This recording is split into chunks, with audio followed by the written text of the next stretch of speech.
gitugutan ang mga Israelhanon sa pag-abot na sa diya nga nakita sa Dios unsa kadautan ng Israel, wala. Gitugutan nga ang Israel mahimong captives o mahimong slaves sa Babylonia. Dinhi na igsoon. Mao na pinakadako nga damage sa wrong nila nga pag-insistir sa tawhanon nga hari. Gitugot sa Dios nga masilutan ng Israel. Mahimong ulipon, patyon sila, gipanglugos na himo silang sulugoon sa Babylonia. Gitugot ka na sa Diyos. Para ang Diyos, may plano nga sila makabalik ra sa ilang nasod. Unsay kalayaan sa atong Kristohano nga simbahan niya. Nindot kayong paralelisip igsoon. Unsay hitabo sa Kristohano nga simbahan sa bagong tugon. Nalipay ang mga Kristohano. Nga ang emperador sa Roma nga si Constantine na himong Christian. Siya, wow, nindot na ni. Dili na talutuson sa pagano. Di na talutuson sa pagano. So daghang misulod pagka-Kristohanon. So di na sila malutos igsoon sa pagano nga emperador. Kay Christian naman ang emperador. Paminawon yun mayo igsoon. Apan mga kaigsunan, daghang mga leaders sa simbahan nga may kabalaka. Kung unsa may tabo, kung gamiton ni Emperador Constantine ang iyang gahom, alang siyang kalapusan. Busa ni atong panahon na, ang mga pundok sa mga simbahan nga Christians, nag-away-away. Sa mga tuig, 300, sa ito pa ka 3rd century, igsoon. 100, 200, 300. Sa tuig mga 300 BC, AD rather, ang pundok sa mga simbahan, nag-away-away. O kung dili nila mahusay ang ilang panagkabangi, tingali sa doktrina o sa leadership, ang Christian Church sa New Testament, mitawag kang Constantine the Great, Emperador, aron husayon ang ilang mga panagkabangi. Parehas gayud sa gihimo sa mga Israelhanon. Nangayo og hari nga tao. Kita mo na, karon igsoon ang Christian Church ang ilang gipangayo nga mo intervene ang emperador sa Roma sa paghusay sa ilang dispute. Ang ilang panagbangi simbahanon ang issue. Ang ilang pagkabangi simbahanong leadership. Pero ang hari sa Roma mao'y gipahusay. Maura gyapon ang sayop sa mga karaan ng mga Israel. Hinumdumi nga ang syudad sa Roma mo ang sentro sa gobyerno ni Constantine the Great. Busa, niadtong panahon na igsoon sa New Testament, ang mga leader sa church equal ang ilang power. Parang si Bas Bukidnon, equal ilang power sa simbahan diri sa Cagayan City. May ilang kaugalingong gitawag autonomous mga kaigsunan. Wala gisentralize ang leadership. Karon igsoon kay ang sentro sa gobyerno sa Roma naaman sa gobyerno sa Roma naaman sa siyudad sa Rome. Ang natabo igsoon, ang simbahan sa Roma dako og pabor nga nadawat sa emperador. Busa igsoon, kung unsang ilang panagkabangi, mo intervene dayon ang emperador sa Roma. Apan, sa mga desisyon sa emperador sa Roma, kung may kalabutan ang simbahan sa Roma nga Christian, murag na agyoy mukiling ang pabor ngadto sa simbahan sa Roma. Paminawan ninyo igsoon kay nindot kayo ni nga paralelism. Sa kasaysayan sa mga Kristohanon, daghang mangilaad nga nahitabo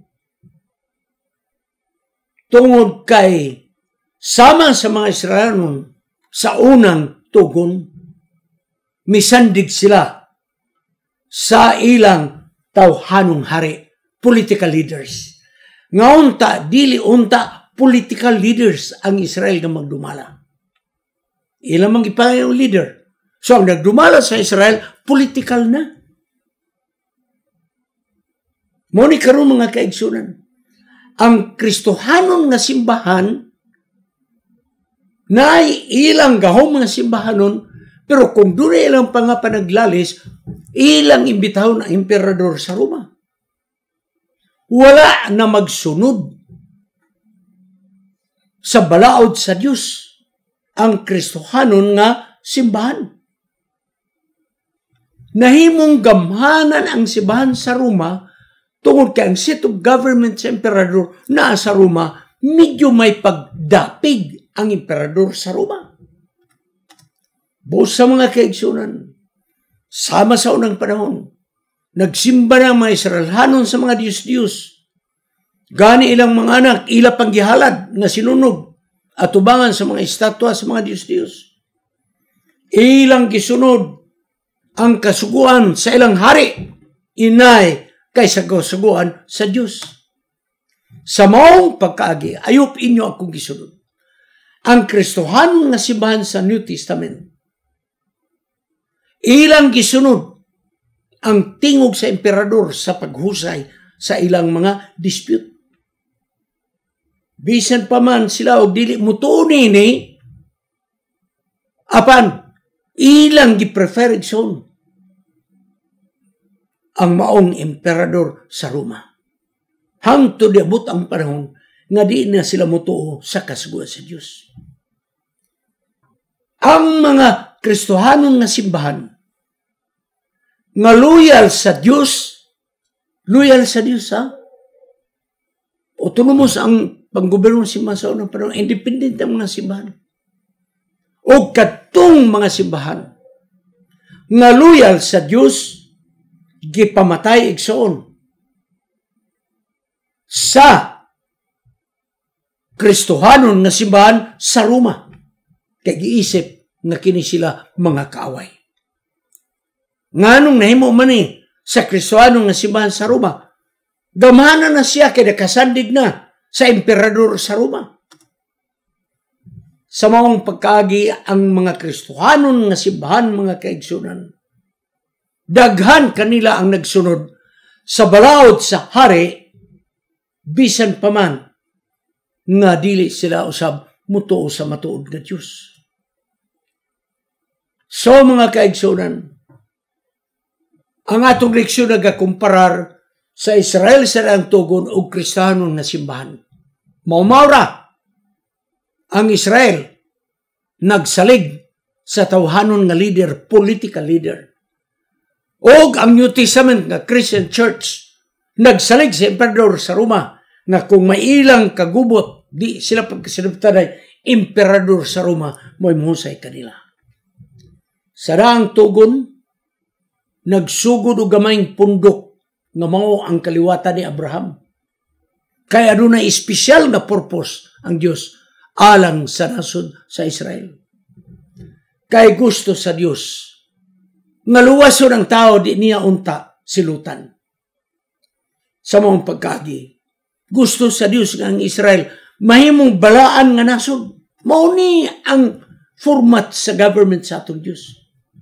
Nga ang Israel magkinabuhi sa pagkabalaan nga pagkinabuhi, aron makatabang sila sa mga ginharian sa palibot, nga sila makatanaw silang kagalingon, nga sila makasasala diay. Ang mga Kristohanong usab sa bagong tugon, nagkinabuhi sa balaan nga pagkinabuhi. Aron mga tao siyang palibot, magabati nga nagkinahanglan sila og kausaban sa ilang kinabuhi. busa ang mga Kristohanon, originally igsoon, nagkinabuhi sila sa pagsunod sa balaod sa Dios. Pinareg 14 versikulo 12. Aron ilang ikapakita ang kaluoy o gugma sa Dios ngadto sa palibot ng mga katawhan. Moning ang pundok na pud nga gigamit sa Dios ang Christian Church na pud. Kung ang mga Israelhanon sa daang tugon nagkinabuhi sa kabubuton sa Dios, nan ang mga tao sa palibot baton og kalinaw og makaila sa Dios nga matuod. Kining dili mga Hudiyo nga mga nasod, mangutana sila, unsa nga klase ng inyong Dios? Wa mo'y hari pero nindot mamu. Madagayaon may ilang pagkinabuhi. Og ang dili mga Hudiyo nga mga nasod, ang nahitabo igsoon, dili kalinaw mo nabatnan sa Israel. Gisulong sila sa Babylonia. Kagumot mo ilang naangkon. Karon igsoon, balik ta sa Christian Church. Ang kinabuhi ni Kristo mo'y matud nga hulagway sa gugma sa Dios og kaluoy. Ang kinabuhi ni Jesus, hingpit, example kini, nga mo'y maimbitar sa mga tao nga muduol ngadto sa Dios. Busa ang Dios nagsugod sa gamayng pundok. Kristohan nga pundok. Sama sa gamayng pundok ni Abraham sa karaan nga Israel. So karon igsoon sa New Testament, nag-pick up ang Dios sa gamay nga pundok nga mong Kristiyano. Unsay katuyuan? Sama gyapon sa Israel. Aron mga tao sa palibot makaila sa gugma sa Dios ug kaluoy sa Dios. Og ang pundok nga gamay nga Kristiyano mo'y magagiya sa mga katawhan sa pagduol ngadto kang Hesus. Og kining gamay nga pundok dunay tahas niini nga sila mo'y magdala sa matuod nga mensahe sa tulo ka manulunda. Sa Pinareg 14, sila mo'y magdala niining tulo ka mensahe sa mga manulunda. Kini nga mga mensahe mao ang paglukop sa tibuok kalibutan, matag panimalay, pundok sa mga katawan, matag sinultian sa tanang mga katawan sa yuta, mapadadaan sa mensahe sa tulo ka manulunda. Pinareg 14:6. Muna yung tuyo. Karon igsoon mo adto ta sinulat ni Ellen White. Ang sala, misteryo. Nagadugang ang misteryo sa binuhatan sa dautan nga nakasulod sa gamayng pundok sa Kristohanong nga iglesia. Sa pagsugod, ang kining misteryo sa sala misulod pinaagi sa mga paglimbong aron pagkontrolar sa una-una sa tao. Unya, nagadako ang misteryo sa sala. Di na nimo ikatago, unsang nitabo. Busa, niturok ang mga bakak ng mga pagtulunan nakasulod sa simbahan.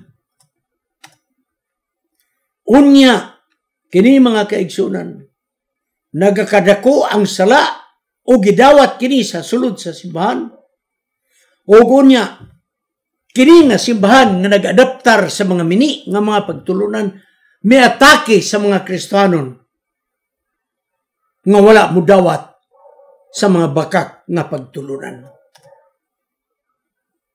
Apan nahunong sa makadiyot ang pag-atake sa Kristohanon nga simbahan. Busa ang mga hari nakasulod sa simbahan. O karon igsoon sa diha nga nakasulod ang mga hari sa Kristohanon nga simbahan, lahi na ang dagway padagan sa Kristohanong simbahan. Ang ilang kasing-kasing napuno na sa garbo. O kini nga simbahan nga nahimong gamhanan, gipulihan ang balaod sa Dios. Mga balaod nga iya sa tao. Apan mga tao nagmalipayon nga si Constantine himong Kristohanon daghang dili mga Kristiyanon nga miduyog sa Kristiyanon nga simbahan. Karon midako ang pagpakasala sa simbahan. Kay si Constantine the Great mo na may gisandigan sa simbahan sa Roma nga kanhi matuod nga Kristiyano nga simbahan. Karon mo ato tagsumada. Ang tuyo sa Dios pag-establisar sa Israel sama usab ang katuyuan sa Kristiyano nga simbahan sa bagong tugon. Maura gyud nga katuyuan. Aron ang mataos palibot ma-interest sa Dios nga ilang gialagaran ug sila makakita sa kaluy ug gugma sa Dios. Panang Israel na pakyas sa maong katuyuan. Ilang gipalabi ang tawhanon nga hari nga mo'y mugiya kanila. Ang bagong testament nga Kristohanon nga simbahan maura gyud gihapon ang sala sa karaan nga Israel. Ilang gidawat ang hari sa Roma nga mo intervene sa affairs sa simbahan hangtod midako ang simbahan Kristiyano sa Roma o pagkadako ang dili mudawat sa doktrina nga giusab sa simbahan sa Roma mga Kristiyanos gipamatay mga kaigsunan. Datong panahona ang matag simbahan autonomous, walay centralized nga gamanan, wala equal power ang tanong simbahan. Apan kung dunay mga kagubot diha na nakasunod na ang emperador. Di man ta mahusay, okay, na may emperador sa Roma mo mahusay. Gipaboran ang Kristohanon nga simbahan sa Roma. Busa, sa diha nga napaboran ang simbahan sa Roma, ang simbahan sa Roma nga Kristiyan nga unta tinuodtong nga simbahan mo'y midako. O ang palibot ko mga simbahan ni kunhod. O kining simbahan sa Roma naghimog iyang kauganing balaod, dili na balaod sa Dios ang gisunod. Busa kining gamhanan nga Kristiyano nga simbahan sa Roma nag-ilis sa mga kasuguan sa Dios, pinaagi sa ilang tawhanon nga mga kasuguan. O katong minos o gahom nga mga simbahan sa iyang palibot misunod sa Kristohanon nga simbahan sa Roma. Karon mo ato tag practical application. Ang Israel gusto gyud na tao ang ilang hari. O ang tao nga mga hari nga nagsunod-sunod mo'y nagdala sa mga tao sa Israel sa pagsimba sa mga Diyos-Diyos. Ang mga Kristohanong usab na simbahan mitugot ang emperador sa Roma mo'y muhusay sa ilang mga problema sa simbahan. Ug unya kini nga sistema mo ang faktor nga nakapadako sa simbahan sa Roma kay na ang seat of government sa emperador sa Roma. Pagdako sa simbahan sa Roma mga kaigsunan, giilisan ang kasuguan sa Diyos sa mga minugna-mugna sa tao nga kasuguan. Ang ubang simbahan nga Kristiyano nga dili mudawat sa doktrina sa simbahan sa Roma nga kani kaubanan nila mo nang lutos ang dili musunod nga mga Kristiyano nga simbahan gipamatay nining simbahan sa Roma. Ang kasakit sa mga tao sa daang tugon ng mga Israelhano maura ang kasakit nga natilawan sa mga Kristohanon sa bagong tugon. Giilog ang nasod sa Israel, gihimo silang ulipon. O ang New Testament ng mga simbahan giluto sa simbahan gikan sa Roma mga kaigsunan. Kay pamugos ang mga kasuguan nga gibuhat nila tawhanon nga kasuguan. Ang mga taga-Babylonia mo'y gitugutan sa Dios nga mag-ilog sa nasod sa Israel aron mahimo silang ulipon. Apan ilang ang Dios nagsugo kang Cyrus nga mao nakaron ang nipuling hari gikan sa Medo-Persia. Gipapauli ang Israel balik sa ilang yuta sa saad.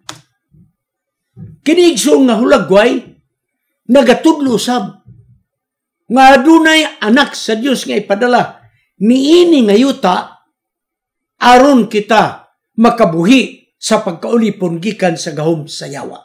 Mahinaot ko nga inyong nasunod ang akong presentation. Hapan moabot ang panahon nga ang Diyos magasilot o magawala nining sala hangtod sa kangturan o giyang silutan ng yawa hangtod sa kangturan nga dili na kini mausab ang iyang gahom, mamatay ang yawa. Tapuson ako.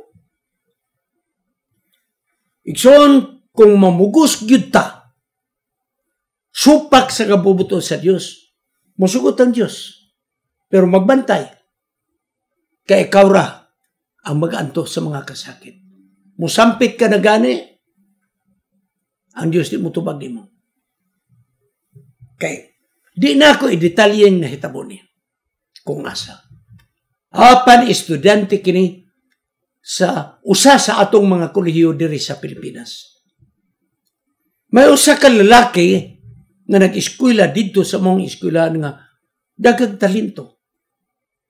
So ang mga babae igsoon murag na-attract nining lalaki ha. Grabe nga uyab igsoon, matud pa kung imong palinyahon o sagyud kalinyang mga uyab.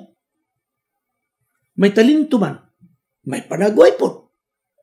Usa nini ngayang nauyab igsoon, milungtad nga ang babae nga nag-eskwela sa kolehiyo na pabuntisan nining mong lalaki. Nga atong inon nga palakiro nga lalaki nabuntisan. Naghanyo ang mong babae nga iyang panagutan ang iyang pagkabuntis. Apan ang lalaki wala. Ngano nga siya muadto na yung babae nga iyang napabuntisan kay nakakita siya og laing babae nga mas marang-arang og kahimtang kaysa kining iyang napabuntisan. Gi-schedule na ang kasal.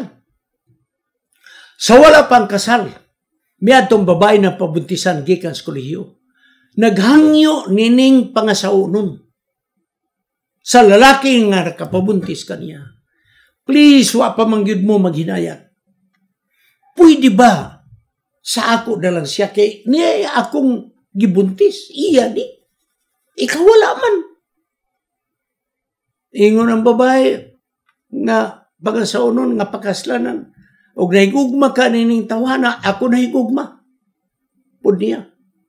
Dili na ako nahihatag di mo, oy. Ako may ang pakaslan, di. Ako'y magpakasal. Kami ang magpakasal, dili ikaw.